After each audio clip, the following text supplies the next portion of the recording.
So I was in the shower, I was cleaning my ass and making all sure it's all sparkly, spanky clean. I'm not the funny one, I'm the pretty one. Cock shots. I just checked myself out. Candles, music, wine, and then lube up and get on top. The glory hole's like a big theater. I've imagined your friend. Which means your pants had better come off. Mama needs playtime. I do We're not sluts. We just love love.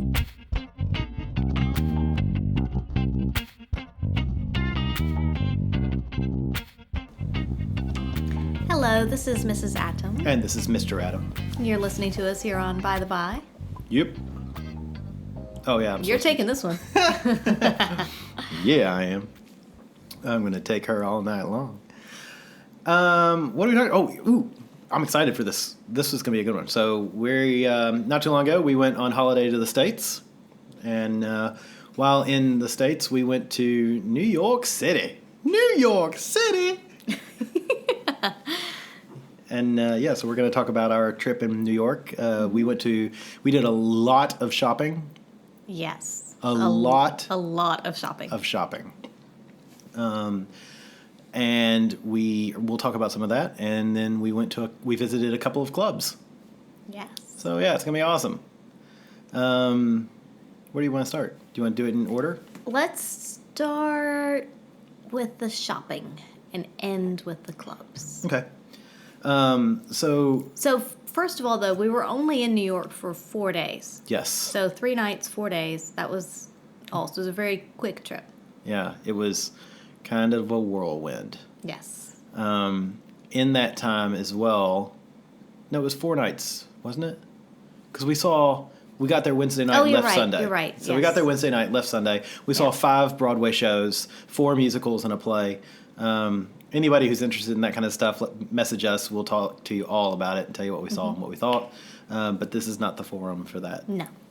We should start a new Broadway musical podcast.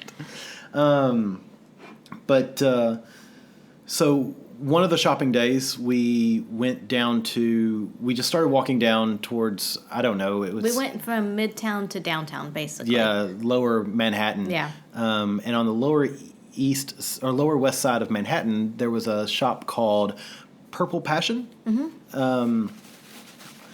which ranks up there with probably my favorite store I have ever been in. It's definitely one of my favorite.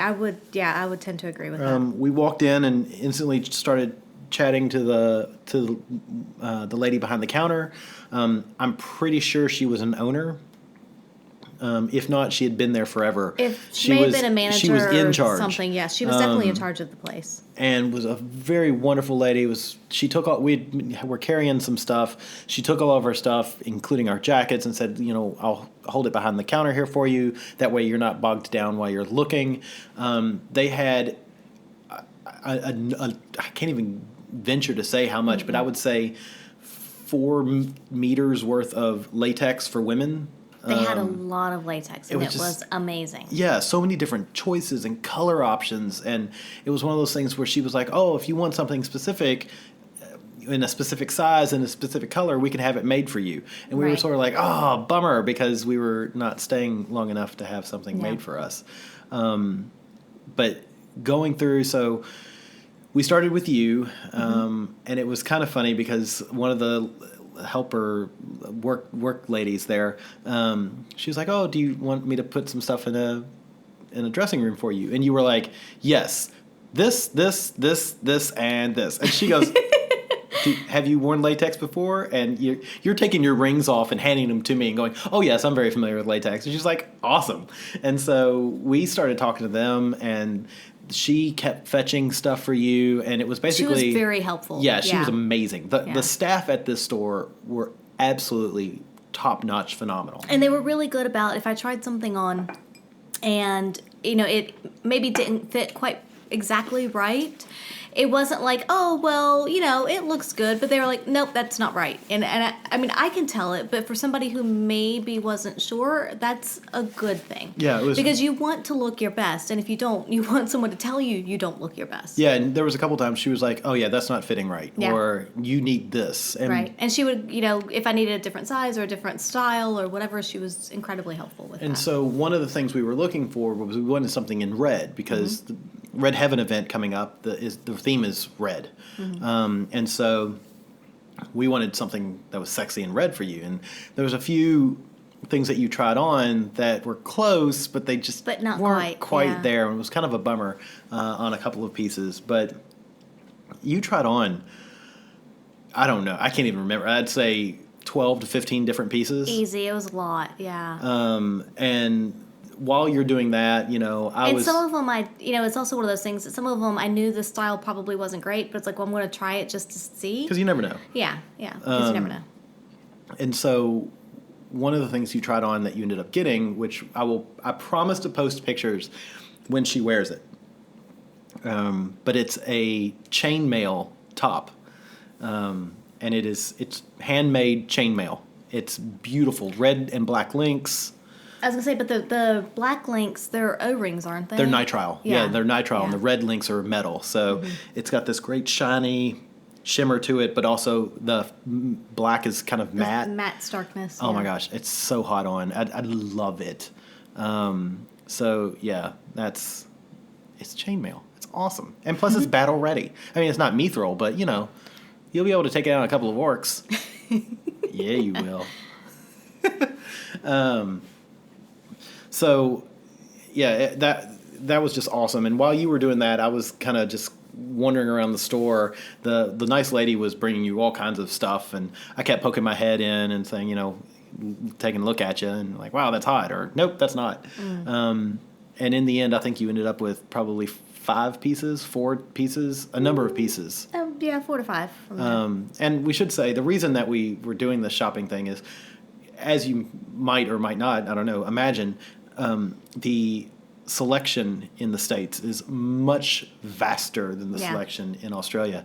There are a few places in Oz that have some really nice latex pieces, but they're not many. No. It's hard to find. And so that's why, you know, I figured if we can find it and get it there, then we're going to do it. And admittedly, I think part of me was hoping that we would find more than we did, but at the same time, I think my wallet's glad we didn't. we still found a lot. We found a lot But we of still did. stuff. We did find a lot. Yeah.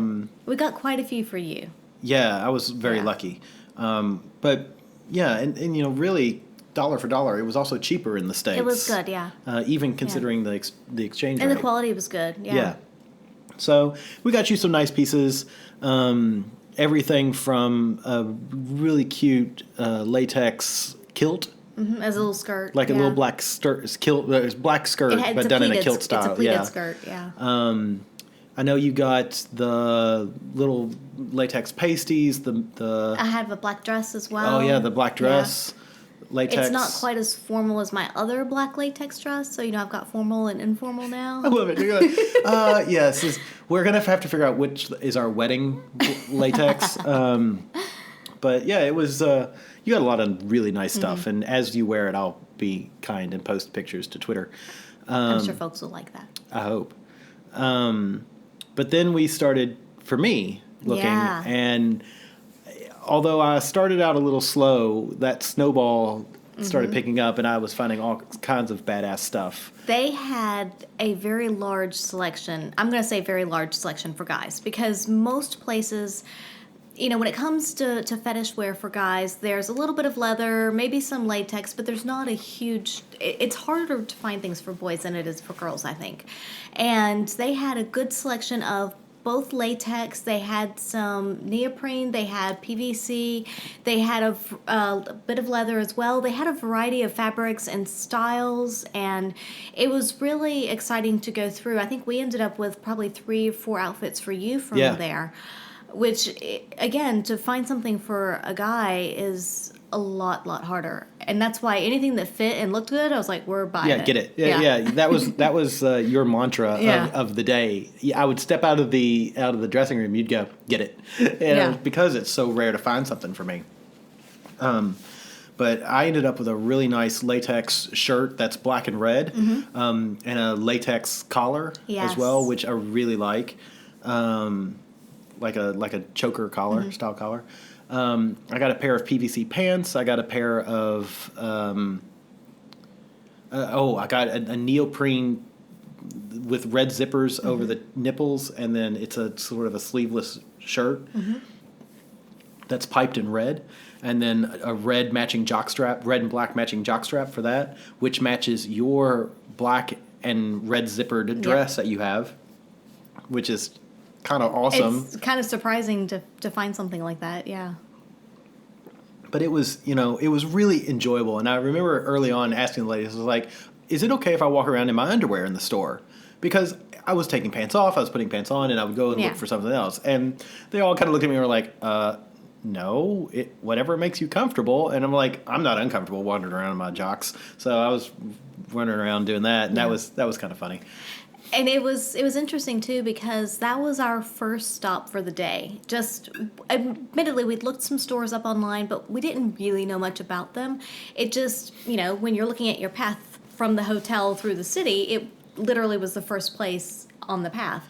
And so we stopped there and we spent a fair bit of time there. At some point I started wondering, are we spending too much time here that we're going to miss out on something somewhere else? But at the same time, we were finding so much that we just stayed and tried on. I'll admit, part of me wishes we had 2 days to shop to hit some of the other shops on the other side of the island.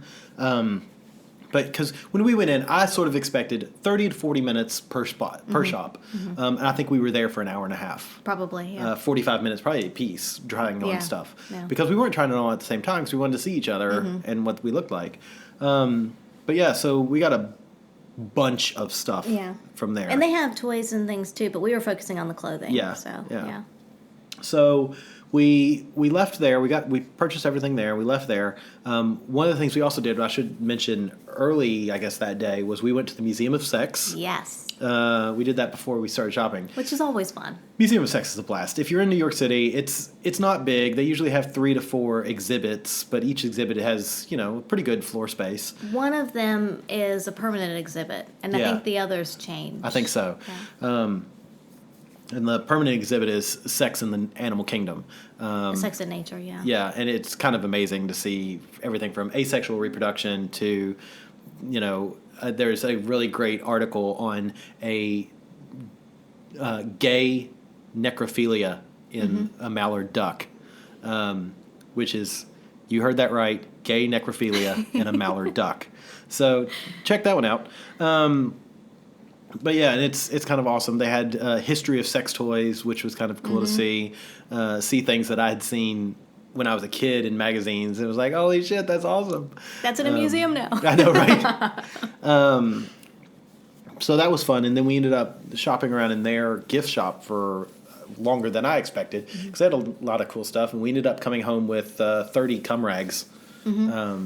So if you listen to the podcast and you know us, ask us for a cum rag. Or if you live in the States, just go to New York and have your own experience. That's right.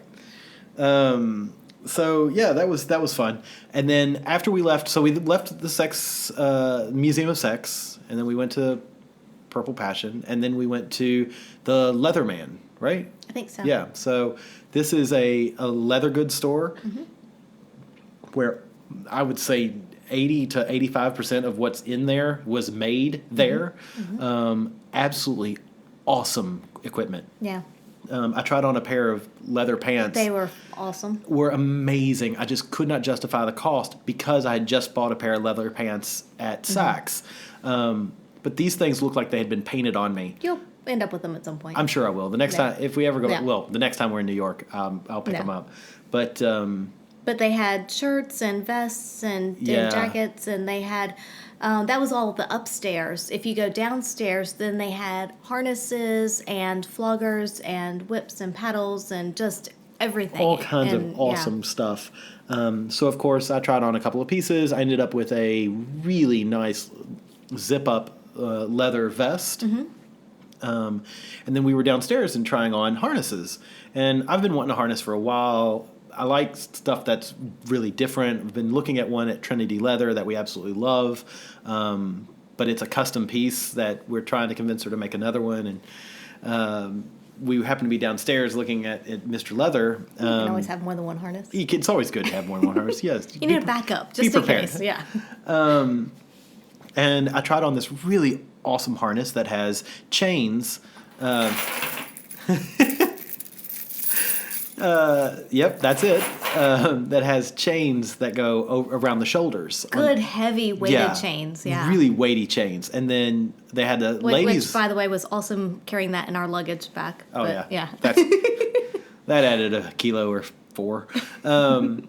But then, of course, we had to get a matching one for the missus. Well, of course. And she tried it on. It was way too big on her. Like, way too big. And so we were sort of lamenting that. And the guy was like, well, yours is too big as well. It should actually fit like this. And he pulls it tight on me.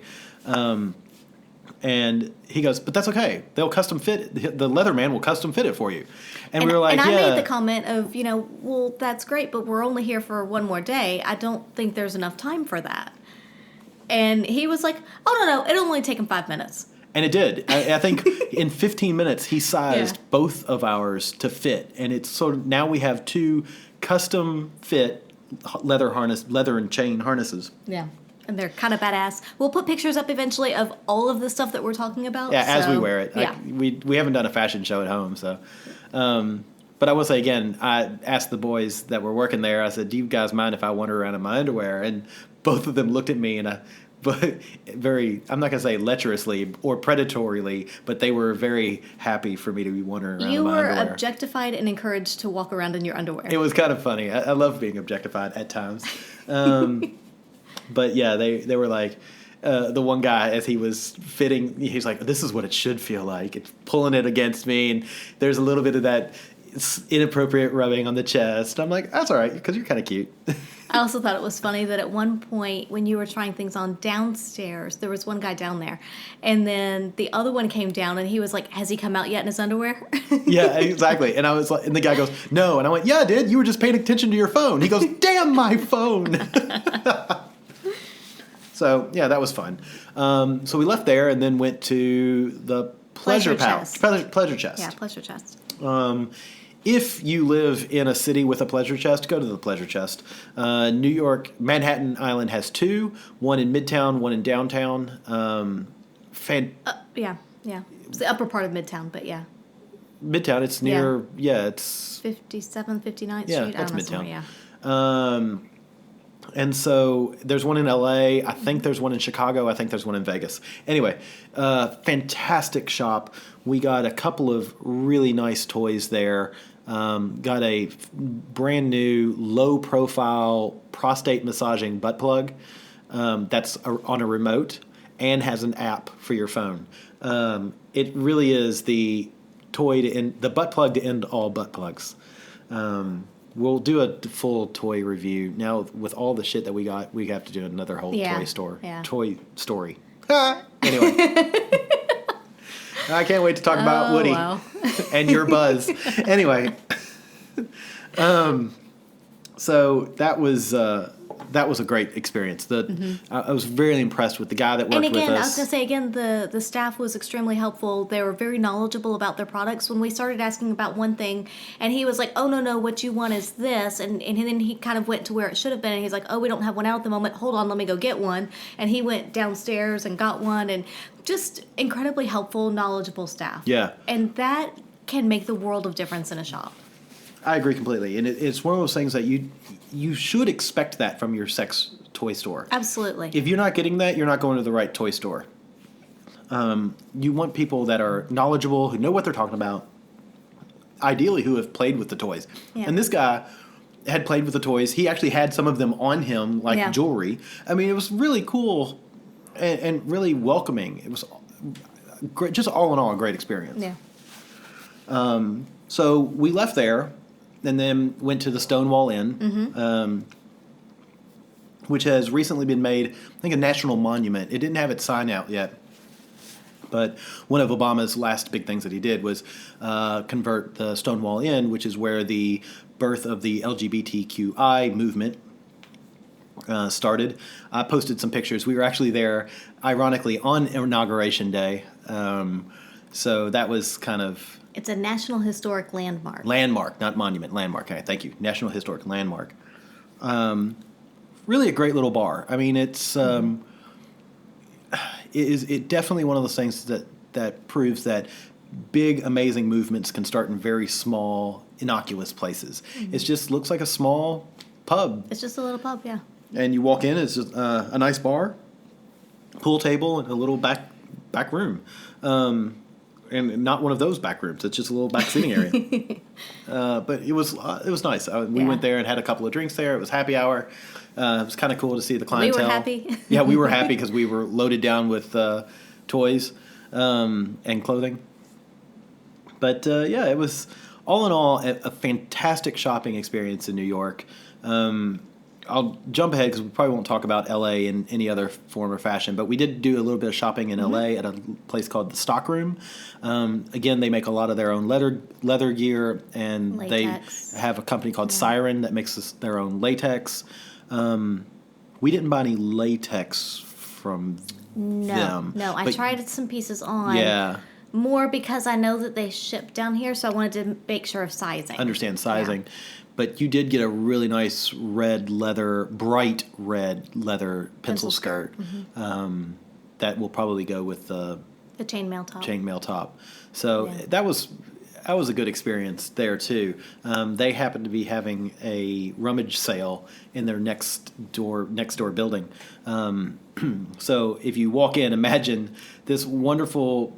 It's like the perfect combination between a flea market and garage sale and a BDSM market. I mean, it was awesome. There was boxes of cock rings of all different sizes, like 50 cents a cock ring. And it wasn't used stuff, but it was stuff that was either out of date, they may only have one left, and they're trying to get rid of it. It was just stuff that they were trying to Metal unload. cock rings, glass cock rings, silicone ones. There was a lot of sounding equipment. There was electro play. There were Handcuffs galore, blindfolds. Full hoods, knitted blindfolding hoods. They did have some latex that was usually had like maybe a tear in it or something was maybe a little bit wrong with it. Where somebody had tried it on. Yeah. So if you but depending on what it was, it could be a really good buy. They had a few toys, some nipple clamps. I mean, just all kinds of hundreds of stuff. DVDs. Yeah. They even had equipment. They had books. Yeah, lots of books. They even had equipment though. Like they had a pleasure horse. It's imagine a saw. Like a pommel horse, but with little wings on it, so you could sit on it. And it also had places to be tied down to it. They had that. They had a kennel. Yeah. They had a couple of St. Andrew's crosses. They had. I mean, it's just like this is amazing. Yeah. And had we lived there, we would have taken more home. Yeah, we would have taken a couple of pieces of furniture home, including a St. Andrew's cross. It's like, how do you explain that to your neighbors? Yeah, I was trying to figure out how to get that in my checked luggage. I didn't think it would quite fit Oversized very checked well. luggage. Yeah. That'd be awesome. It's this? It's a place where I can torture my husband. He likes it. But that was a great experience as well. We ended up, I think we put like an hour on our machine for parking meter, and I ended up having to go out and top it up twice. Yep. So yeah, really awesome. Fantastic. There was another shop down the road from there, but we wisely chose not to because at that point the bank account was screaming. Yeah. So, it just means next time. trip. Yep, next trip. Next trip. Yeah. So a lot of fun. Really, really enjoyable shopping. The other thing that we did was we went to a couple of clubs. We had researched, there was about 5. There were 4 clubs in New York City that I could find some form of information about. 3 of them, there was reasonable information on the websites. One of them, there was very little, and admittedly, I think it was only 2 days before we were going to go, but I did email them because you're supposed to sign up and, I don't know, register interest or membership or something. So I had sent something in and never heard anything back from them. It was 2 days, so sure, whatever. Yeah. But still, their website did not give much information, so we only had 3 nights that we were going to be able to go to clubs while we were there. So that one, because there was not as much on the web, I kind of discounted that one. And that one was, we're not going to bother going to that. And we were going to focus on the other 3. Yeah. So we focused on the other 3, and we booked all 3 of those for Thursday night, Friday night, Saturday night. Yep. Which we knew was kind of a high hopes kind of thing, but we thought we could do it. And mind you, we were up there with family, so we were spending most of the day with family, either shopping or landmark seeing. Then we would have a quick dinner, go see some sort of theater piece, and then go back to the hotel around anywhere between 9:30 and 10:30, and then leave, change clothes, leave, and then not get back until 2:30 to 3. And then be up at 7 the next morning. For breakfast. For breakfast with the family. That was what we had planned. Holy shitballs, we were too old for that. So we did that the first day, and the first club we went to was called Pendulum, which we thought was funny because that's, wow, how that resembles the name that we gave our bisexual party. Bisexual party. Yeah. And what really worked was they were doing a that's right. Thursday night was a transgender, cross-dressing, bisexual, transvestite. I forget what they actually called it, but it was like Bi Bash and Tea. Bi Bash, yeah. Bi Bash and Tea something. Yeah, because it was. I can find this out. It was all, the goal was bisexuality, transgender, transvestite, and cross-dressing. Right. And so we went there with actually pretty high hopes, thinking it's New York, it's a really large population, we might be able to meet some really interesting people. And especially on a bisexual night, we thought that could be, Bi Bash and Tea Girl She Bang. Yeah. That's what they call it. But we thought on a bisexual night that could be really interesting to meet up with other people and be able to have some play with the same sex and whatnot. Which I was all excited about. Yeah. So we get there, and at least I'm going to say, well, the 2 clubs that we went to are very similar in the fact that you walk into a nondescript building, you take an elevator ride to somewhere, and you end up on a floor that the only thing that's on that floor is that club. So this one we went up to like the 4th or 5th floor, I don't know. 6, I think. Okay. I could be wrong. I don't know. And so you go in, there's a little like entryway with a desk. To the left of that is 2 rooms, but there are no doors, they're curtains. And then to the right was a big curtain. And so the lady was nice, took our clothes, very friendly. Coat check, yeah. Did a coat check, and she sort of welcomed us to the club, asked us if it was our first time or whatnot. And we ended up going into the bar area. We hadn't brought a drink because we were like, we drank a lot that day, I think, and neither one of us were really keen to drink anymore that night. No, so we were just going to stick with water. Yeah, we just stick with water. Drinks, so it was a BYO. You walk into the big area behind the giant curtains, and there was maybe a couple of seating areas set up, but they were... It was a pretty wide open floor, Yeah. and so there were some couches and some chairs and small tables, but it was extremely wide open, and everything was movable, so I don't know if they ever do, but it would be a good way to move everything to the side and either have a dance floor or have some kind of an event going on or something. My guess is they do, because they had 3 St. Andrew's crosses set up across one wall. And then they had a bar on the right, a couple of bathrooms, a couple of small locker areas, but it was all out in the open. So it wasn't a locker room. They were just lockers that were outside of the bathroom. Yeah. Yeah. Which it was all in this one giant open room. Then you had the bar, like I said, and then you had a hallway made from curtains, 4-sided curtains that were sheer enough that you could just see in. You could just see shapes. But you couldn't make out any details. And in those curtains on either side were 2 beds, a bed on either side, and then beyond those was another little seating area.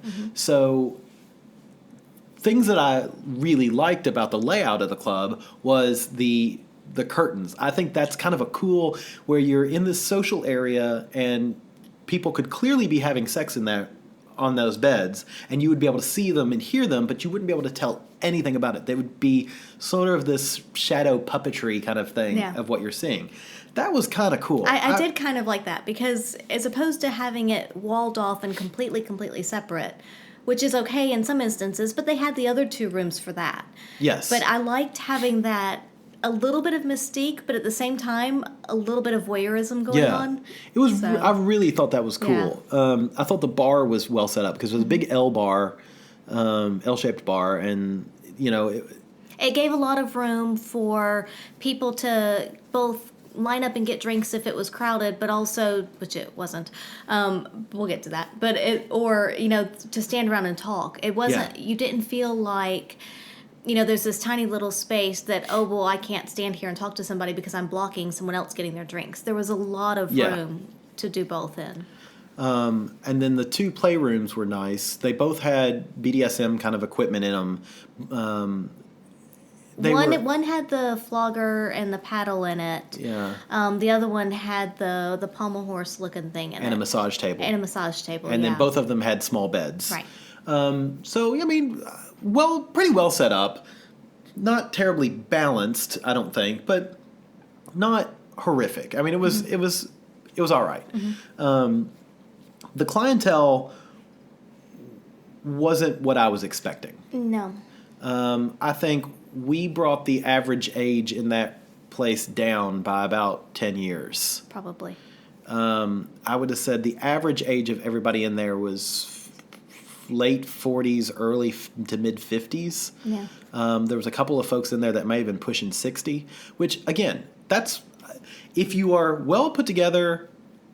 I am a sucker, and I posted this to Twitter just the other day. I'm a sucker for an older man in a white T-shirt and blue jeans. Yeah, I would say that age doesn't matter as much as how your demeanor, how well you're put together, Absolutely. and how you carry yourself. So I don't want to say that was the problem. The other issue, so there was a lot of... well, first of all, let's start with how many people were there. Okay, yeah, that's a good point. So I've got a number in my head that's a granted, guess. it's a Thursday night. Right. Sure. So maybe you're not going to get as big of a crowd as you would on a Friday or Saturday, but I was still disappointed in the numbers of people. Including us, I would have said 10 to 12. Yeah. And that's including us. Yeah. So you got 10 to 12 people in this room.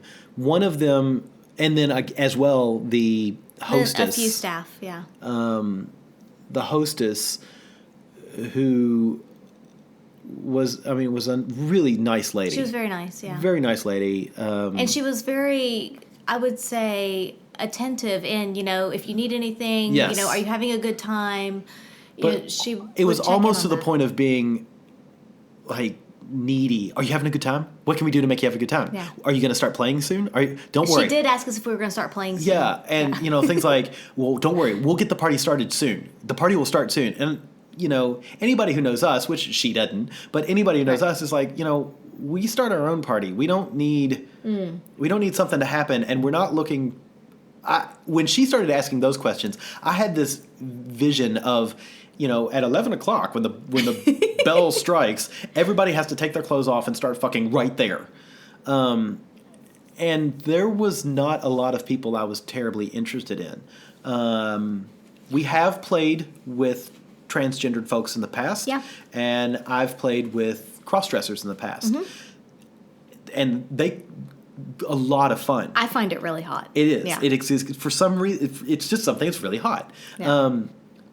These people weren't as attractive to me as those that I've played with in the past.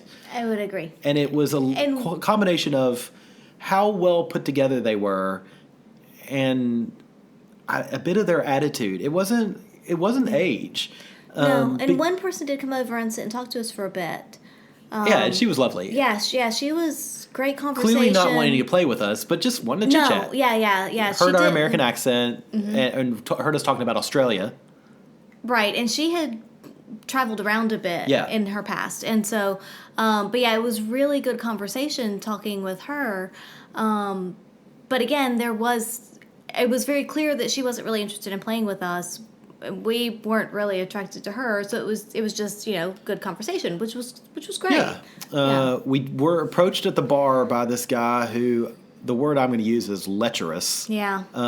He was one of those like predatory, gross.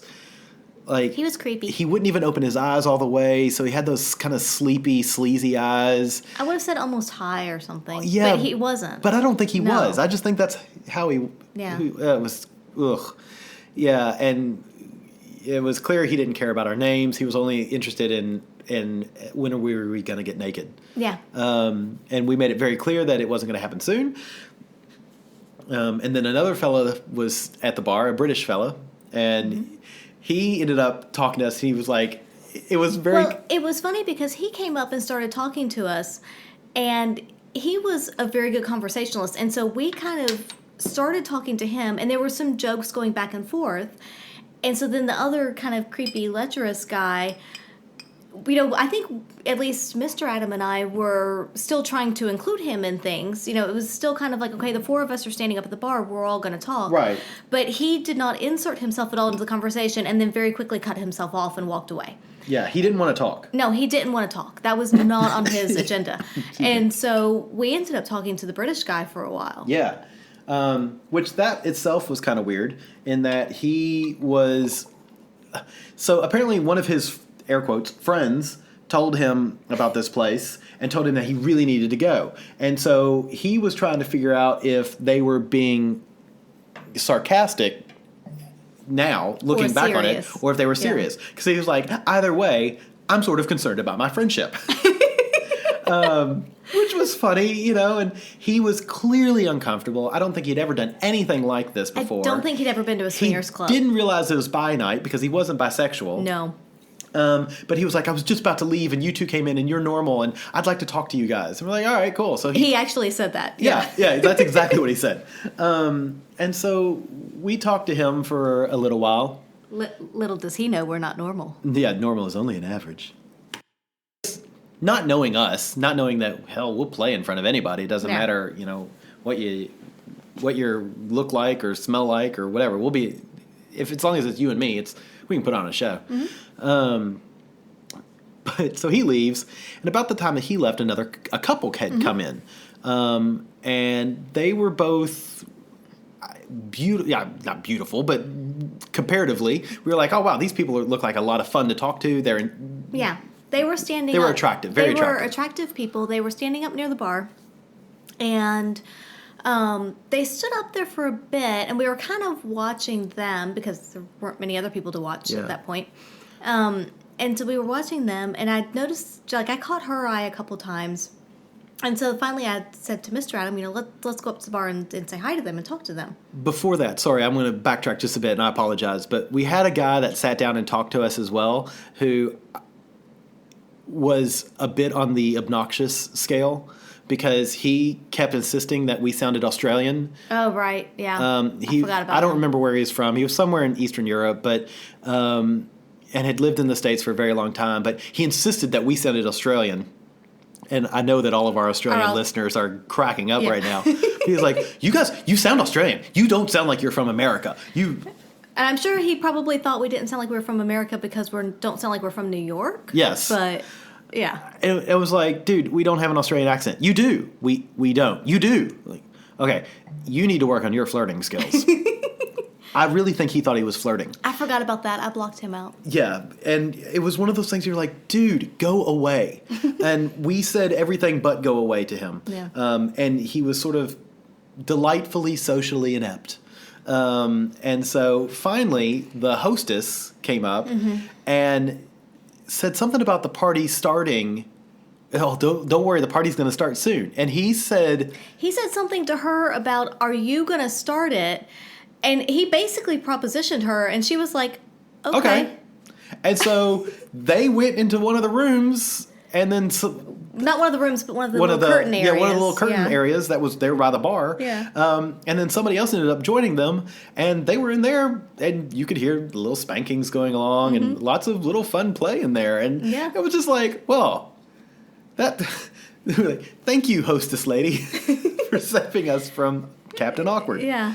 But it was funny because when he propositioned her, I was like, oh, fuck, that's not going to work. That's not how you do it. And then she went along with it. And I was like, well, okay, clearly that does work sometimes. I love those moments where you're like, oh my God, that is the worst pickup line that just worked. What? Holy shit! Why do I even work on my skills? Like, if that's all that it takes. Yeah. Oh my God, you gonna get this party started? Sure. Awesome. Let's go get this party started. Like, wow. All right, there you go. So back to the couple. Yes. We were talking to them at the bar, and I don't know their descent. I think he was from the Dominican Republic. Mm-hmm. Yeah, he mentioned that. I am a sucker for the Eastern Caribbean men, and he was built. Oh, he was broad-shouldered and had that beautiful caramel macchiato skin, and dark brown eyes. And I remember her, but I wasn't really. I was focused on him. I was like, "Hi," and they were talking about where they were from, and they were from the Washington Heights area. And he's like, "I bet you don't know where that is." And I was like, even farther than Harlem, to northern Manhattan and maintain. Get off at 181st and take the escalator. I hope you're writing this down. I'm going to ask you later. Sorry, I got a little in the Heights there, and I was like, oh my God, I know exactly where the Heights are. And I basically ran through that, and he was like, you do know where the Heights are? I'm like, yes, I do, because I listen to Broadway musicals. And so we got talking, and we chatted with them for 30 minutes or so? Easy, yeah. And then basically found out that she was bi and he was very curious. Yeah. Very, very curious. Yeah. And we were like, all right, cool. Well, we're going to go play in one of the private rooms. If you guys are interested, you're more than welcome to join us. So we went to the private room, and I think a few minutes later they popped in, and it's one of those awkward, I think that maybe you and I just aren't good at that first sex connection without knowing the people for a while, because excuse me, because I know you and I kissed for a while, and they kissed, and we both kind of watched each other, and then it felt like it took forever to make that physical connection between the two couples. I would say it felt like that, but I think in reality it was maybe like 3 to 4 minutes. It wasn't that long. 3 to 4 minutes, but I want it now. Kidding. It wasn't that long, though, really, because we kissed for a bit and they kissed for a bit. They were sitting on the massage table while we were kind of on the bed area. And then she came over to where we were, and he kind of trailed behind her, and that's kind of what got it started. And then, so you and her started kissing and making out a lot on the bed. Her breasts were amazing. Yeah, beautiful, ginormous breasts. Yeah. She was a pretty lady. She was very beautiful, yeah. But again, I really only had eyes for him. But I was like, all right, well, he's just curious. He'd sort of set me up to think that nothing was going to happen. And so we're standing there, and by this point, everybody's naked. And he and I are standing shoulder to shoulder. And he kind of looked at me, and I kind of looked at him, and I smiled. And then he took my hand and put it on his junk. And I'm like, all right, cool, I could do this. Started giving him a little wristy. There you go, Australia. And he put his arm kind of around, he's taller than me, of course, like everybody else is. And he put his arm around my shoulder, and then he kind of pulled me in. So then I was nuzzling at his neck. And then it was one of those really kind of, I love these moments, these sort of slow motion moments where your cheeks are rubbing against the cheeks, and you're getting closer and closer to kissing, but you're like, does he want me to kiss him? I don't think he does. And, but he's moving imperceptibly closer and closer, and then finally we kiss, and I was like, wow. And he was a great kisser, big, like, full lips and soft, and That's how she was. She was a very good kisser. She had a very similar kissing style, but much like him, she had those big full lips, and it was, just enough tongue, and it was, she was such a good kisser. And that was fantastic. And then he got a little more aggressive, and he pushed me down onto the bed, and I just started going down on him, and that was great. So about this time, or actually as we were walking in, the British dude came back as we were going into the room. And you actually asked them, do you mind? We'd been talking to him. Do you guys mind if he... Well, he kind of stepped...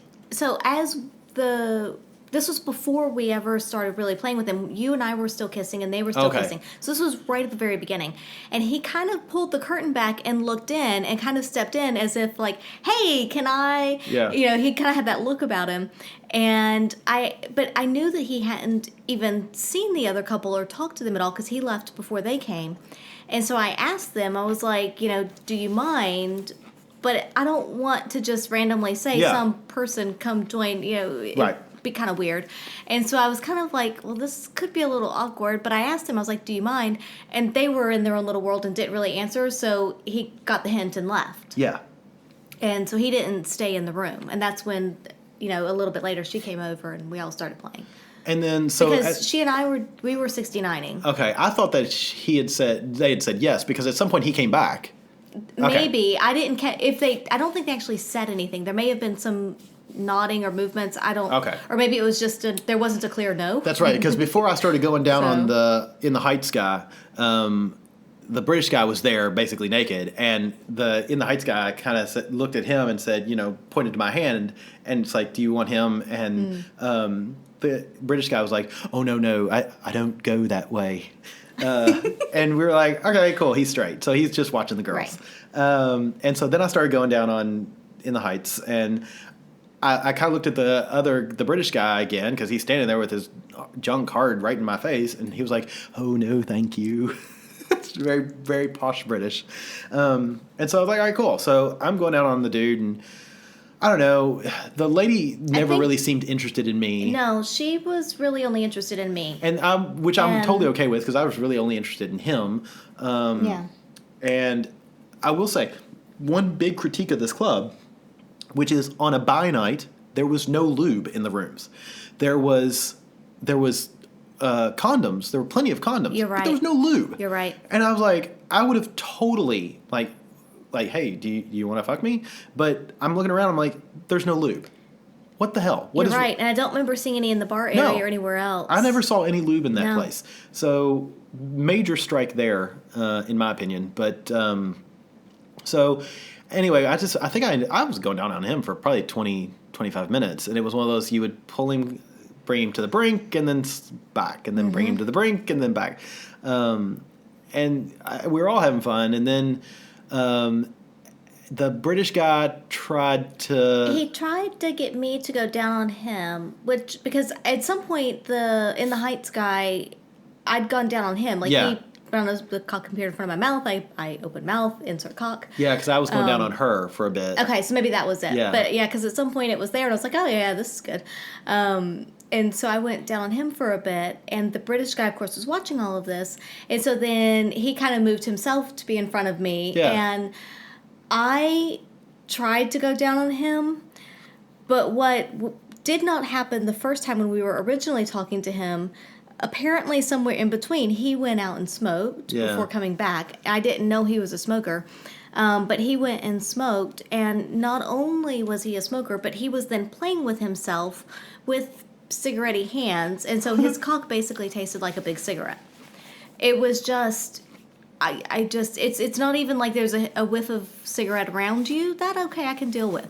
But when your cock tastes like I'm eating a cigarette, I can't do it. I cannot do it. I tried for about 5 to 10 seconds, and I was like, nope. And then I started giving him a hand job. Yeah. And I don't know. He got behind you at one point. I thought he was going to try to fuck you, but then he didn't. So I was like, I kind of wondered too. Because I think he might have started losing the erection after you stopped going down on him. So maybe he was. Maybe. It's funny because, again, how men are, how boys are. I can get that. I can see him saying, well, I'm going to fuck her, and then go, well, she didn't like my cock, so maybe it's not good enough, kind of thing. And you start getting into that. So, without asking questions or having any kind of actual communication, for you to say, dude, it's not you, it's the smoke. Yeah. It's tough.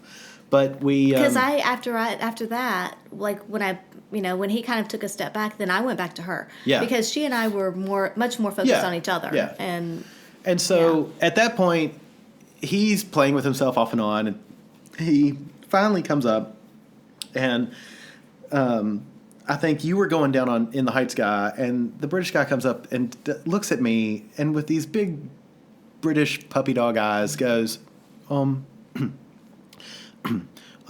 would you do to me what you did to him? And I was like, what, you mean oral? Oh, yes, please. So polite. I looked at him, and he still got the condom on, and I was like, do you want the condom? He's like, oh, yes, the condom stays on. I'm like, safety third. Which, honestly, if he'd had the condom on with me, I absolutely would have gone down on him. I don't know. But he didn't, and it was, yeah, because I would much rather taste latex. Yeah, and I was like, all right, well, I'm thinking this isn't going to be fun for me, but I can probably get this done in like 90 seconds. And I know that sounds really, really both cocky and assholey, but at that point, he was sort of in the way. Yeah. And so we needed to get him out of the way so that we could continue on. And I thought, yeah. And I looked at him and went, sure. So I grabbed him, and in about, I don't know, 75 seconds, he was done. And I will say, it's always that great feeling of, I don't know if you've ever felt this, an orgasm in your mouth when they're wearing a condom. Because you feel the condom expand, and it's like when somebody comes in your mouth, you have to think swallow, swallow, swallow, or you relax, or you're thinking you can enjoy it, but you're not really enjoying it. But when somebody's wearing a condom, you can really enjoy that feeling of the swelling against your tongue and everything. But it was like, all right, I'm done. And I leaned back, and he's like, oh my God, I've never had any man do that. That was amazing. I was like, you're welcome. And then I went back to In the Heights guy. And you better hope that whoever he has next is just as good, or he's going to be really disappointed. Oh my God, it was hilarious though. So I brought over another person. Yep. That's what I do. So yeah, he profusely thanked me, then got dressed and was gone.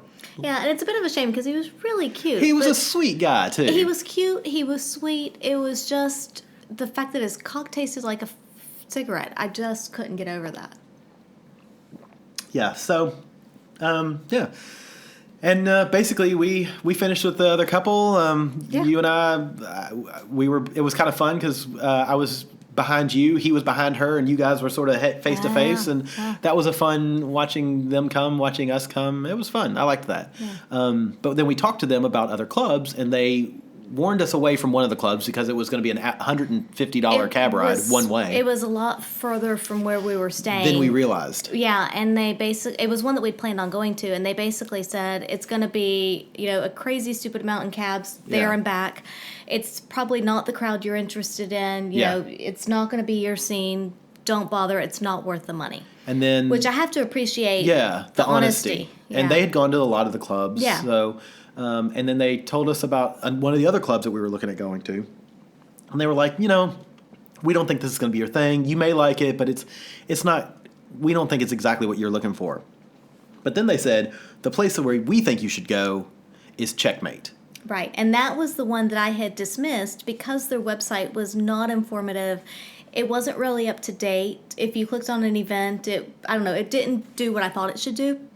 And so I dismissed it because I was like, well, if their website's not great, then maybe they're not going to take as much, I'm going to say, pride in the club, or it's not going to be as good either. Yeah. And which, again, don't judge a book by its cover, apparently. Absolutely. Well, so we will say the second night we skipped. We didn't go to the place we had originally planned on going. Mm-hmm. We were exhausted. We were exhausted, and from what they had said about it, it was one of those, do we push through and do this anyway, or do we not? But they, from what they had said, it would probably be okay, but it wouldn't be great. Yeah. And we opted for an extra 2 hours of sleep instead. Yeah. So the next night we went to Checkmate. Yes. It was a Saturday night. It was a Saturday night. And we got all dolled up, and when we got there, we had tried to email and set up a time, but I don't think they got our email or whatever. No. But we showed up. Well, when we showed up, because they said something about you have to be a member or whatever, so I'd sent in the information. Because they wanted like a picture and stuff like that. Yeah, but I never got anything in reply. Again, it was 2 days before when I sent that. So maybe, I don't know how frequently they check or do things or whatever. But I sent it 2 days before, didn't get a reply, and we were kind of like, well, do we go anyway and hope that it's fine? I was like, sure, it'll be fine. So we showed up, and they asked if we were members, and I was like, well, I tried to email, and she was like, oh, I tried to email you back. Okay, sure, we'll go with that. But anyway, so we got checked in, and Well, she was like, "Are you members of any other clubs?" And we're like, "Yeah, in Australia." yeah, so we told her, we're members at OSS, or our secret spot in Australia, and she's like, that's fine. So we got checked in, and she explained to us they had which I never really saw happening, but they supposedly had a game or something going on that night where you draw a position out of a bowl. So you draw a slip of paper out of a bowl, and it has a sex position on it. And at some point, you're supposed to demonstrate this position. Now, in my mind, it would be like the DJ, because they had a DJ there. It would be the DJ saying, basically, okay, now whoever has this position, come out to the middle of the dance floor, because they had this big dance floor. I know I'm getting ahead of things, but they had a big dance floor with a stripper pole in it. And so in my mind, you would then go to that dance floor and demonstrate this position in front of everyone else. But that never really happened. Yeah. So I'm not entirely sure how all that was supposed to come into play. But I agree. I didn't. I was it was a great confused by idea, that, but I yeah. don't feel like it was brought to fruition. right. So anyway, we were given a position as we went in, though. Yeah. Which was at least a good, fun position. And we did it. It was cowgirl. Yeah, we did it. So you walk in, and immediately on your left is the DJ. Well, first of all, though, in the entryway, they had the entryway with, like, the desk and everything, and it was literally a separate room. You had to go then through another door. Right, completely because closed off. all of the other places, there was a curtain or something, but this was an actual door, so you could not see, you couldn't really hear other than the music. Yeah, so there was no mistaken, you could get in. If you mistakenly wandered in, you wouldn't have seen anything, really. Right. But we enter the big room, and there's a DJ immediately on your left. 5 paces in front of you is a bar, and then there's a huge dance floor with a stripper pole and seats all the way around. Yep. To the right, if you're facing the bar, to the right, and then back behind a bit was another little room that was a clothing optional room. So apparently you could go in there. We never really figured out if you could have sex in there, but they definitely encouraged nudity and some play. But I'm not exactly sure how much play. It wasn't specified when she took us on the tour, and we didn't think to ask at that point, because she was just like, oh, well, this is a clothing optional room, and so we didn't think to ask whether you could have sex there or not, or if it was acceptable. Yeah. But we also never really saw anyone use that room. We saw a couple people go in there and just Did talk, we? but Okay. they weren't. Because at one point you and I went in there. And it was empty. And it was empty, and nobody really came and joined, so we left. Then across if you're again standing next to the DJ facing the bar, to the left was a huge locker room, and it was a huge locker room. I counted 40 something lockers. Yeah, I thought and there was, some of them were full size, some were half size. Yeah, and rather than give you a key like all the other locations we've ever been to, there was a keeper of the keys, and she would open your locker for you, let you put your stuff in, and then lock it for you so that there was no risk of you losing your keys. And if you ever wanted in or out of it again during the night, she was always in that room. That was what she did, was she was in charge of the lockers. Yeah. And so she also had things like specialty condoms, specialty lubes. They had lubes. Mints and scope and stuff like that, which I think is actually not a bad idea for a location like that to have cups of scope. So then there was bathrooms off of that as well, and a couple of showers. Now, I didn't actually walk down and see the showers. I think they were just big open showers. I did use the bathroom one time, and it was just a little water closet. So off the locker room was another little hallway that went and bent around. And in order to go down this hallway, if you weren't on a tour, you had to be dressed down. And they asked for lingerie for the ladies or towels. And they did also, but now they did provide robes. There were robes the robes in the and lockers. towels, yeah. And so you could have a robe on. And I did think it was interesting. You could definitely tell who were regulars and who weren't, because the regulars would have their own robes that they brought. And so it'd be like a lacy something or a silk or something. Or a kimono robe. Right, but it wasn't the terry cloth typical robe that they provided. So you could definitely tell the regulars from the not. So down this hallway, the first room on the right was basically a petite room. It was basically 4 ottomans that they had put a twin sheet over, or a full-size sheet over, and made into a bed. And and then a wall of mirror, which was nice, and a chair. Then across from that room was the largest playroom I've ever seen. I think there was 5 king-size beds, 3 along one wall, 2 along another in an L shape, mirrors behind all of the beds. And then across from the 2 king bed wall, there were couches. On both walls, I think there was couches, seating areas, I should say. It was gigantic. It was huge, yeah. Really kind of amazing. And again, lots of mirrors. Then the next room down was another queen-size bed, and at the end of the hall there was a queen-size bed with a seat in front of it, sort of like a viewing seat. So we went to the bar area. This one was a little more expensive to get into. It was claimed to be BYO, but they were gifting us drinks. If you wanted something, they had. If we wanted something, which I think I had a glass of red wine, and you just stuck with water. So layout-wise, this ranks up there with one of my favorite clubs I've ever been in. I think the layout was pretty fantastic. Yeah. It had a nice big open area right as you walked in, so you could talk to people, because they also, in front of the DJ, there were some tall bar type tables. Yeah, genius. So you could have people sitting at the tables, you could have people on the couches. There was not really anyone on the dance floor the whole time we were there, but maybe at some point. But I like the fact then that off of the locker room, the playrooms then were completely separate. And so it was very clear divided that you have to be dressed down past this point. And I think the playrooms were laid out pretty well. I agree. The only thing I would have said I would do differently in the playrooms was the one with the 4 ottomans. I would have rather have had 2 twin beds. Yes. Because at one point when we were playing, you kind of fall down between the 2 ottomans. And ottomans aren't comfortable to lay on, even if they're all tied together with sheets. But I get it. Yeah, no, it's fine. It was fine. That's the only thing I think I would have changed in how the rooms were set up. If that's our biggest complaint, then we're doing pretty good. I will say there were only 2 restrooms, which makes... we asked our tour guide lady. We talked to her off and on throughout the night. She was a lovely lady, and I actually think she would have played with us, but we didn't stay late enough. Which is another thing that's interesting, that the hostesses or the people who were working there were allowed to play as well. Yeah, I wasn't expecting that. I wasn't expecting that. That was a big surprise to me. She was really cute, though. Beautiful woman. Yeah. And so. One of the things I asked her was like, oh, how many people do you guys have normally? She's like, oh, on a normal night, there's between 35 and 40 couples. Like, I'm sorry, what? It was like, on a normal night, there's 35 and 40 couples? Holy shit. What does New Year's Eve look like? She's like, oh, New Year's Eve and Halloween are huge. She goes, you can't walk along the dance floor without stepping over bodies. And I'm like, oh my God. Yeah. I sort of wouldn't mind seeing that. But just to see it.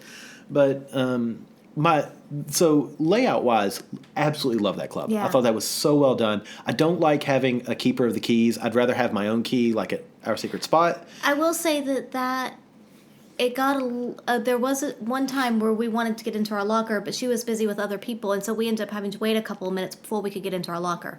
And that's where it would be handy to have your own key. Yeah, but I get it. I get it. People aren't responsible with the keys. Yeah. You don't want to have to deal with a deposit and on the keys. maybe with that many people too. Yeah. Yeah, sure.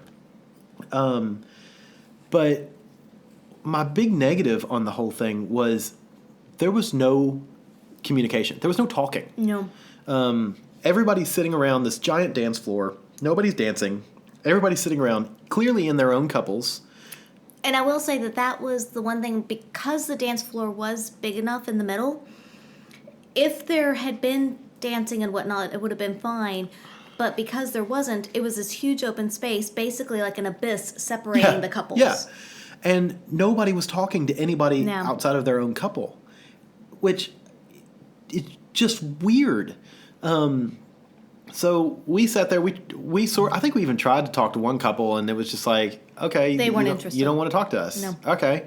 And so we ended up like, all right, do you want to just dress down and go see what's going on in the other rooms? And about that time, because I had counted. I counted like there was 28 couples in this giant room. And then when the number got down to 18, I said, hey, do you want to walk into the other room? Because it was like, all right, there's 10 couples now playing at least 10 couples playing. Let's go see what's going on. Yeah. So we walked in there and changed, dressed down with about 3 other couples. And then all of us started going to the rooms. Checked out the rooms, which one do we want to play with. We watched in the big room, we watched for a little while.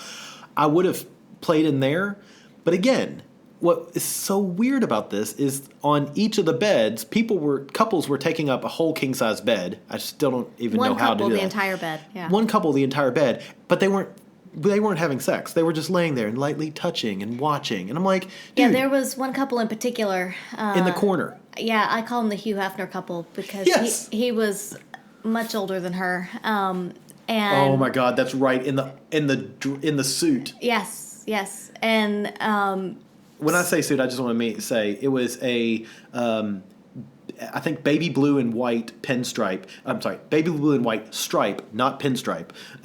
Full suit, white shock of hair and glasses, and she was probably 30 years his younger. yeah. But it was the suit that got me. It was like, I'm dying to see this guy's underwear. I think he had bright orange socks as well, as I recall. Which, I mean, guy looked amazing.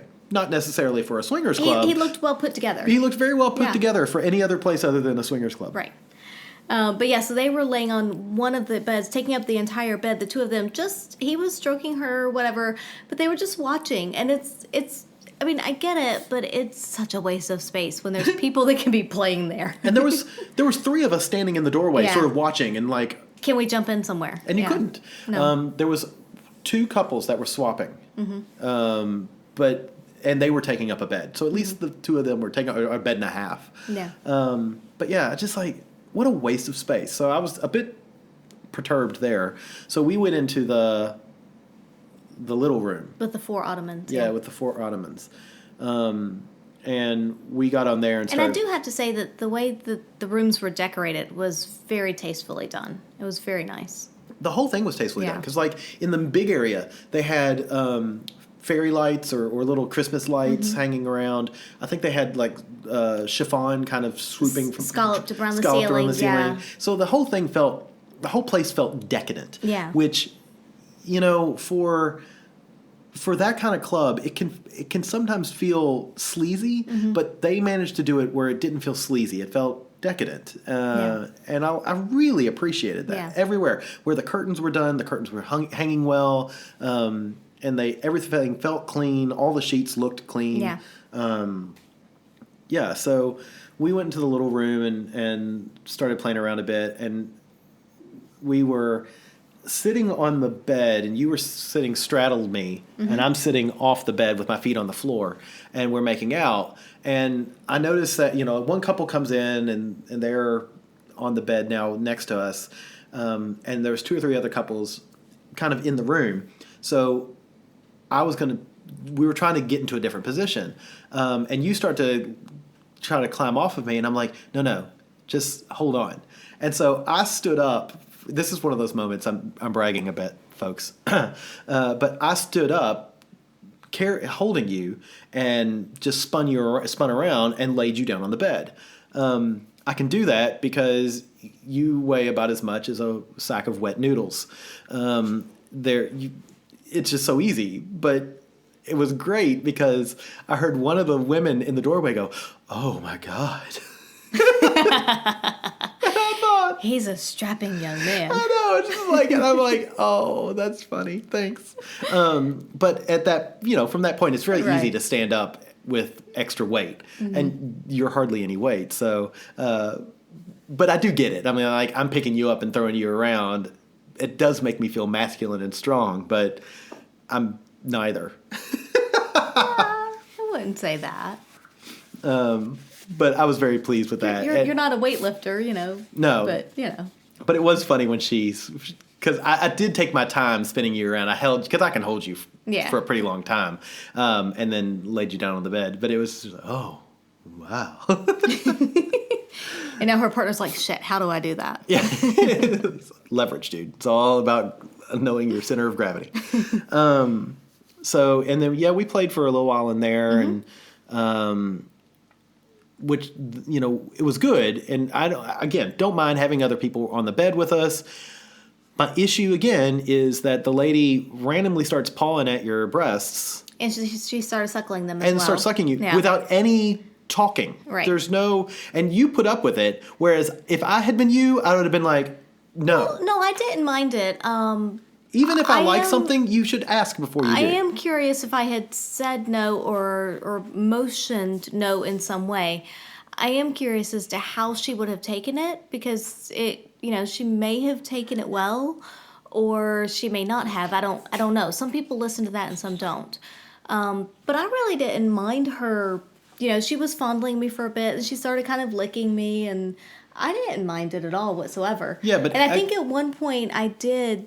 Towards the end, after she'd kind of fondled me a bit and whatnot, I did kind of reach over and stroke her some, just as a polite reciprocating. Tit for tat. Yeah. Pun intended. Right. Because, she was pretty enough. She's not my type, but she was pretty enough. And it was like, you're here and sure, whatever. And I knew that we were about done, so I knew that we weren't going to be there that much longer.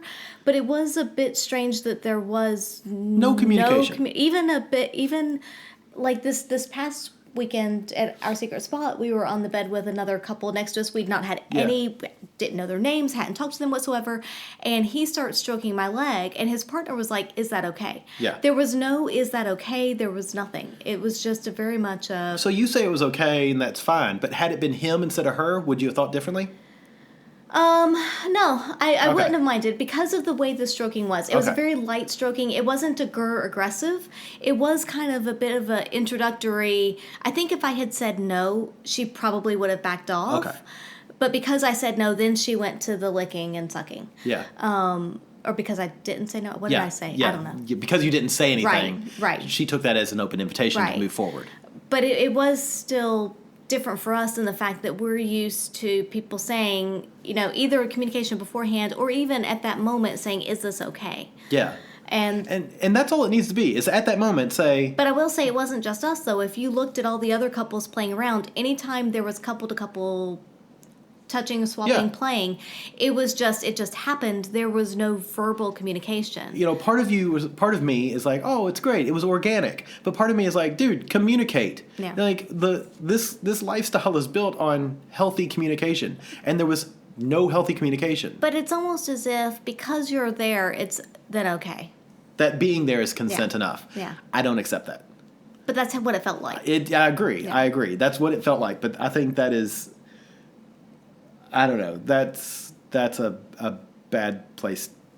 That's a bad way to be. That's a setup for a bad way to be. But we finished pretty soon after. And we went back and sat at the bar and talked to the nice lady the hostess who took us around, and talked to the bartender a bit, and then we talked about going back in and playing, and then again, and I think we even walked back there and looked at a couple of times. It was packed at that point, though. Yeah. But we were like, well, we can squeeze our way in. It will be fun, but why don't we just go back to the hotel and play there? Mm-hmm. So we went back to the locker room, and we were talking to a couple, and they were like, "We heard you're from Australia." We're like, "Yeah," and they're like, do you go to any of the clubs there?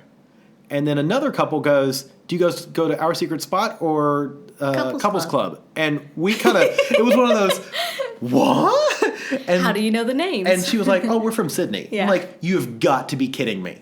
And so this other couple is from Sydney. And they were in New York at the same time we were. Yeah, which I guess isn't overly surprising, but it's a little surprising at a swingers club. Yeah, it's completely surprising. It is overly surprising. And so we talked to them for a bit, and then we talked to the other couple. And for me, what got me on this was they had been to Sydney a couple of times too. I don't think they had gone to Our Secret Spot. No. But they were regulars at Checkmate. Mm-hmm. But what got me was we were talking about work and travel and stuff like that.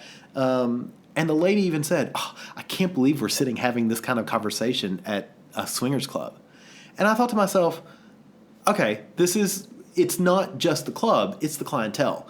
The club, I'm going to use this word, and I don't mean it the way it sounds. The club isn't poisonous. It's the clientele's mentality that's poisonous. And I don't mean it like poisonous is a harsh word, but I is can't a come up harsh with a word. better word. It's like the flaw is not in the club. Maybe flaw is So better you're than saying the poisonous. lack of communication during play is not because of the club, it's because of the people that go to the Yes, club. it's not indicative of the club. It's indicative of the clientele.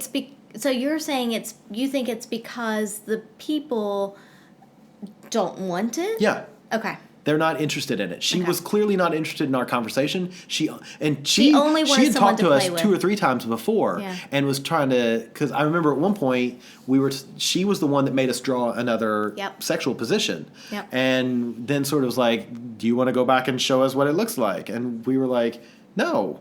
Because we had just walked in the door. Yeah. No, we had just walked out from playing. Oh, was that time? Okay. Yeah, okay. because we had just walked out from playing.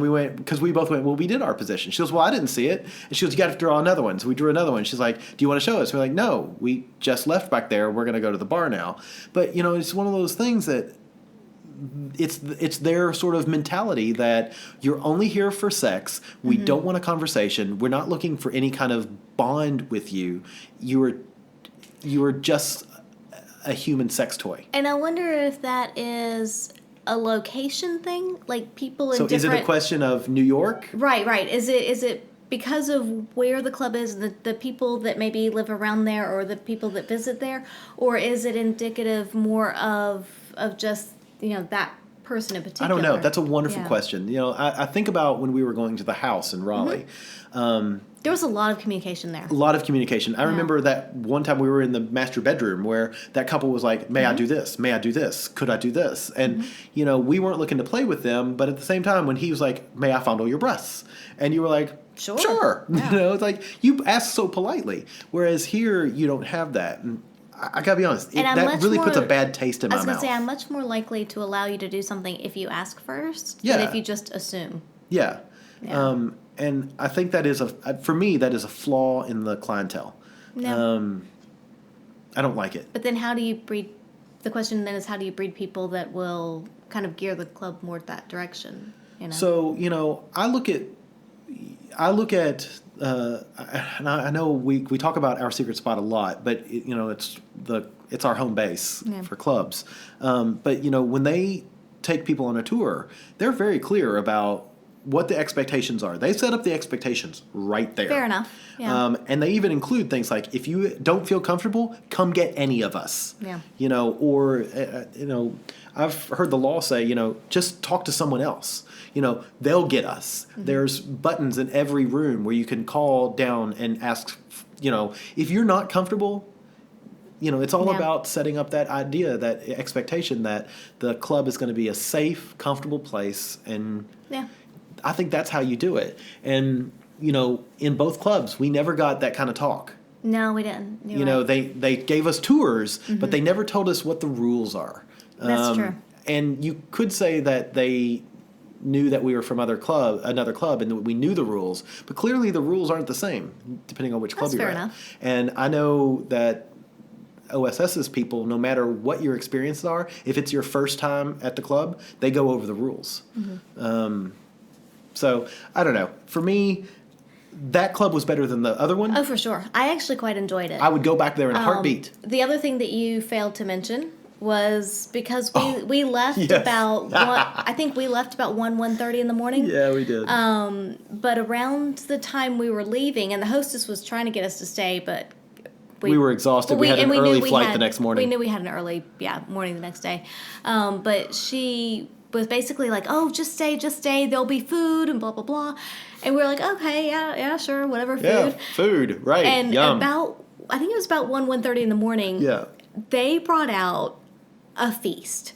There were chocolate-covered croissants. There were bagels. There was fruits, coffee, tea, everywhere. a fresh fruit tea. plate. There was the fresh fruit plate, like not only with apples and bananas and stuff, but like fresh chopped up melons and berries and everything. It was a continental breakfast, basically. But there was also a pasta dish if you wanted dinner still. I mean, there was so much food that was coming out, and basically she was like, "Oh yeah, well you go play, you come refill, and then you go back and play again." And it was like, okay, sure. I mean, I get it, and it was really kind of awesome. If you lived there, you could spend the entire night, the entire morning there. Yeah, it just cracks me and up. it would still. be great. They had a continental breakfast with pasta dish. Yeah. It just Yeah, I loved it. It was kind of amazing what came out. But we opted not to stay. The adult part of our brain said that no, we should go get at least a couple hours of sleep. So we went back to the hotel at that point. But it was just, I'm glad we stayed to see the food, the spread, because I wouldn't have believed it had I not seen it. No, I would not have believed it either. But it was a big spread. It was. And she was like, "Oh yeah, this is normal." It was about 1.5 meters to 2 meters worth of food. Yeah. It's just like you're kidding. But you know what? If you have that many people at the club, that's the way to keep them there. Absolutely. You know, for sure. Yeah. And again, it was more expensive. It was still less expensive than clubs in Australia, but it was. I would say it was about equivalent. Yeah, it was more expensive than the other club that we went to. It was more expensive than the other club we went to in New York, but it was equivalent to our Secret Spot Couples Club. But it's kind of cool that you get breakfast. Yeah. If you stay long enough. Yeah. But relatively, if you're looking at cost in New York, you might pass on that one because it is more expensive. Yeah. But again, sometimes you get what you pay for. It was worth it, and so, I enjoyed it. I would highly recommend it. Even with what little negatives we had. Yeah, it was still a good club. It was fun. It was so well laid out. Yeah. Yeah. Yeah.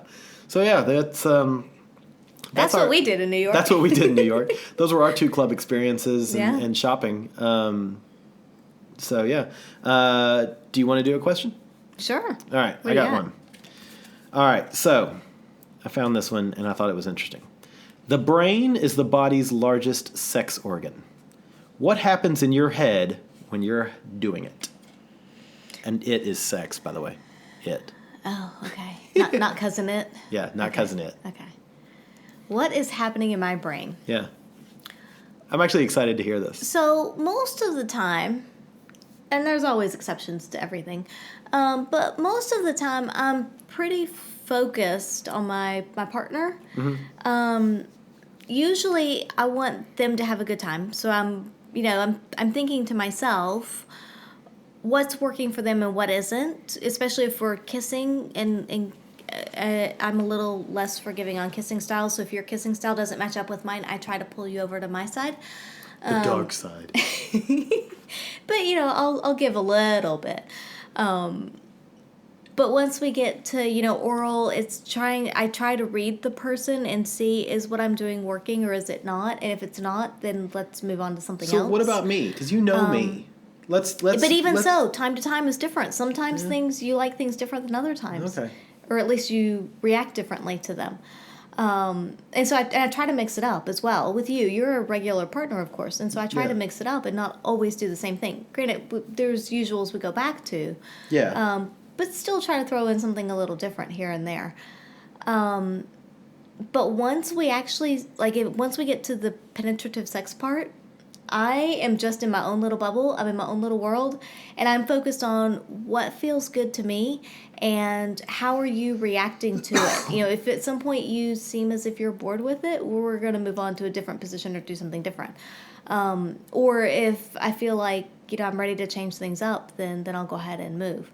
But I'm pretty much in my own little bubble. I don't focus at all on what's going on outside of us. If we're at the sex club even, I'm focused on whoever I'm playing with. Everybody else just falls away.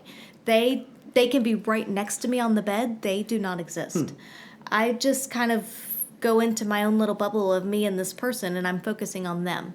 And if it's a situation where there's a third person who's kind of, touching or kissing, licking, something here or there, whatever, that's okay, but they're not primary. And so it may feel good, it may be fine, but whatever they do is ancillary. Yeah. Yeah, I just really kind of get in my own little bubble, and I focus on what I'm doing and who I'm with and how it feels for me, how I perceive it feels for them, and try to make it as good as possible for both. Fair enough. All right, yeah, that makes sense. But I just, sorry anybody who's out there who's next to me, you fall away. So how much do you focus on your own pleasure? Or do you just let that happen, just let it happen? I just let it happen.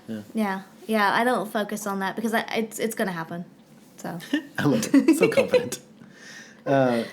Yeah, for me, it's like if I'm doing oral, I'm very much reading the person that I'm going down on, male or female. And it's with you, I probably find that I'm doing this a routine that I don't even think about it's a routine, but I know I know the order of operations for you to get you over the edge. And so the first time is always, I want you to come as quickly as possible.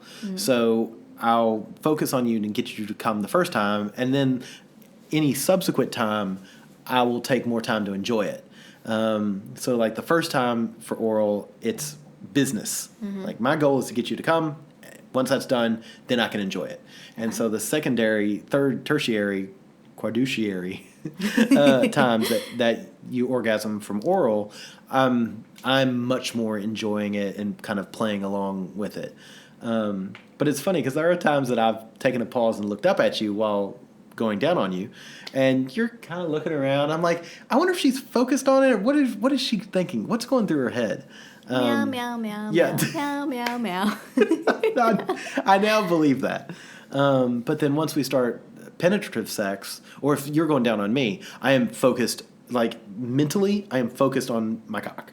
That's all I'm thinking about is the feeling that's going on in that whatever's going on in my junk. That's all I think about. I don't think about anything else, and like you, even if like you pinch my nipples or anything else, I don't even notice that. It's all junk related.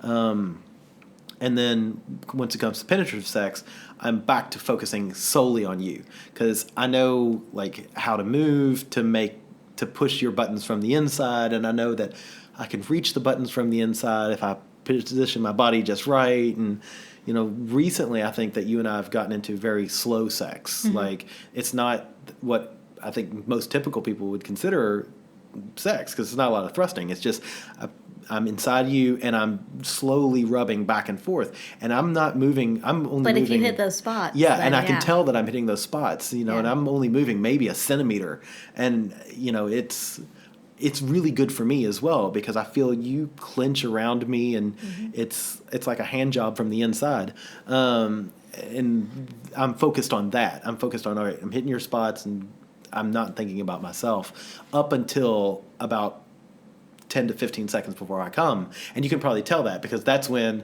I'll go from really slow to, okay, let's thrust, and I'm done. And I will say that will be the one time that I do completely focus on myself, I would say, is right before I come. If the guy or whoever, if they try to move or change things right as I'm about to come, Yeah. I will grab them and hold Yeah. them where they are. It's like, Yeah. no, this is good where you are. Do not move for a couple seconds. And so, if it's one of those, because, you change position or move around or whatever. But if they're about to move and I'm about to come, I just grab them and hold them. And it's like, no, you're not going anywhere. Yeah. So that there are times like that I am completely focused on myself in that I'm going to come before you move at all. Because I want you exactly right here. This is working. Stay. What do you think about when you masturbate? Are you self-focused then? No, I think about other partners. I go to the spank bank. So you're imagining other. I'm You're imagining other people. I'll even act. I'm going to say act or play out scenarios in my head, but I'm not focused on myself at all. That's it's all fascinating. about others in my head. Yeah. And I don't picture anything but other people, scenarios, whatnot. Interesting. Yeah. Yeah. Because for me, when I'm masturbating, all I'm thinking about is my cock. Like I like the feeling, and that's what I'm focused on. I'll watch porn along with it, but I'm not projecting myself. I'm like, for me, visual porn is good. I'm more auditory porn. Like the best porn of all is just listening to people having sex. Right. I love that. But yeah. All right. Cool. There we go. So this was a long one. That's what she said. So thanks for sticking with us on this.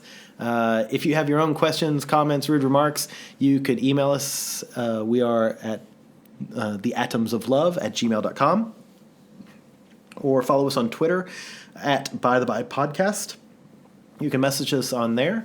You can find us on our website, www.bytheby.com.au. Or you can find us on Facebook. We are, once again, By the By Podcast. Please follow the instructions attached to this podcast in the notes on how to leave us a review. We would really, really appreciate it. And tell your friends, tell your family. Yeah. Listen to By the By. Thanks for listening to us here on By the By and joining us for an extra long episode. Yeah, we'll talk to you next time.